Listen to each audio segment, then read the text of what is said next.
تقالت واحد الهضره اللي جرحتني بزاف، وهي كيقول لك غير سير رجع في كتشي، راه ما عمرك ما تولي لاعب كره القدم. صباح الخير ومساء الخير، كنتمنى كل شيء يكون بخير وعلى خير وبصحه جيده. في هذا الفيديو هذا غادي نهضروا على واحد الشخصيه اللي معروفه في السوشيال ميديا اللي هو سعيد العوني. الا ما كنتيش كتعرفوا بسعيد العوني اكيد 100% غتكون كتعرفوا بلولا الظروف. لولا الظروف هذا دخل السوشيال ميديا بواحد الطريقه اللي واعره بزاف، وحقق واحد الشهره اللي كبيره بزاف، خصوصا في الفيسبوك وفي التيك توك، وهذا الشيء بالعفويه ديالو وبعض الفيديوهات العشوائيه اللي كان كيحط. البدايه ديال سعيد العوني في البدايه كاي محب ديال الكره كان كيلعب الكره، وكان الامنيه ديالو هو انه يولي لاعب ديال الكره، كي بحال اي واحد كيلعب كره حاليا غتسول الامنيه ديالك غيقول لك باغي نولي لاعب ديال كره القدم.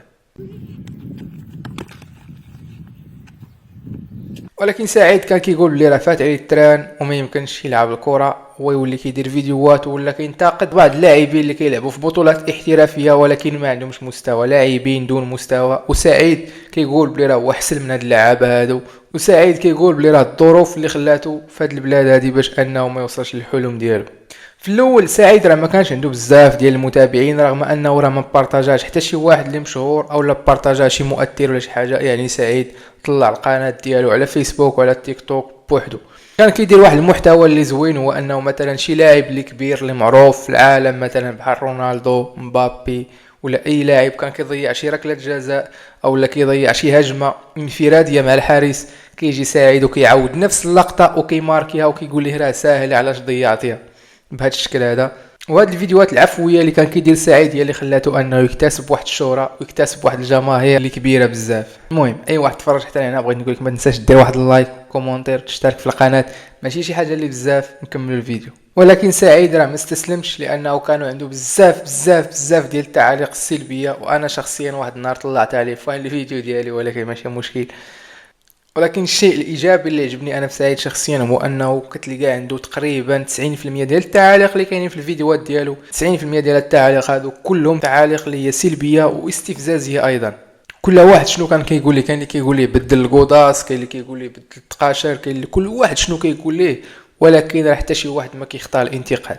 والحاجه كيف ما قلت لكم اللي عجبتني في سعيد هو انه ما كانش كيقرا التعاليق نهائيا، وهذا الشيء اللي خلاه انه يستمر، وهو دابا غادي يحقق الحلم ديالو اللي هو انه يلعب في شي بطوله. وكيف ما كنشوفوا هاد التصويره هذه اللي كتدور دابا في فيسبوك اللي هو لولا الظروف او سعيد العوني جاه الموعد باش انه يدفع الوثائق ديالو للقنصليه الايطاليه اللي كاينه في الرباط، باش انه يحصل على الفيزا باش انه يمشي يلعب في البطوله ديال الكينغ ليغ اللي غتنظم في ايطاليا اللي هضرت عليها في الفيديو السابق. وكيف ما قلت في الفيديو اللي قبل اللي هضرت فيه على البطوله ديال الكينغ ليغ غادي تلقاو في لاشين.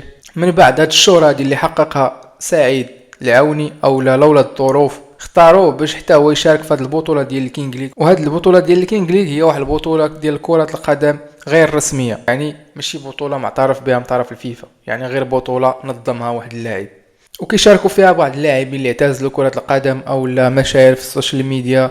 المهم اي واحد جاتو الدعوه راه يقدر يشارك. وكنقول لسعيد بلي راه هذه الفرصه هذه اللي جاتو فرصه زوينه باش انه يبين على المهارات ديالو، خصوصا في هذه البطوله هذه ديال الكينغ ليغ، منها انه غيكتسب واحد العدد كبير ديال الجماهير الى قدم شي اداء زوين في هذه البطوله هذه. سعيد اللي ما فقدش الامل نهائيا وبقى متشبت في الحلم ديالو رغم انه كبر في السن. وانا شخصيا كنتمنى ليه التوفيق والنجاح في هذه البطوله هذه، وعلاش لا ما نشوفوش في شي فرقه في ايطاليا او في فرنسا ولا في اسبانيا ولا في اي دوله اوروبيه، حيتاش بالنسبه لي انا كيبان لي لولا الظروف مازال قادر يعطي بزاف د الحوايج.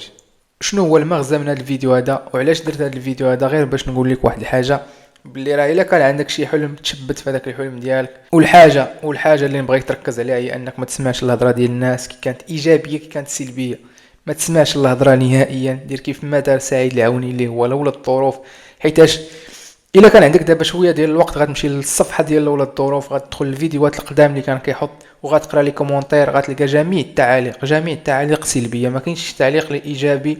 ولكن سعيد ما كانش كيقرا التعاليق، وهذا الشيء في الصالح ديالو، حيتاش نقولوا مثلا كون قرا هذوك التعاليق وكانت عنده الشخصيه ضعيفه وحبس، راه ما كناش غادي نشوفوا هذا سعيد مشارك في هذه البطوله ديال الكينغ ليغ. المهم فيديونا غادي يسالي، والا كان اي جديد راه غادي نشاركو معكم. نشوفكم في فيديو الجاي.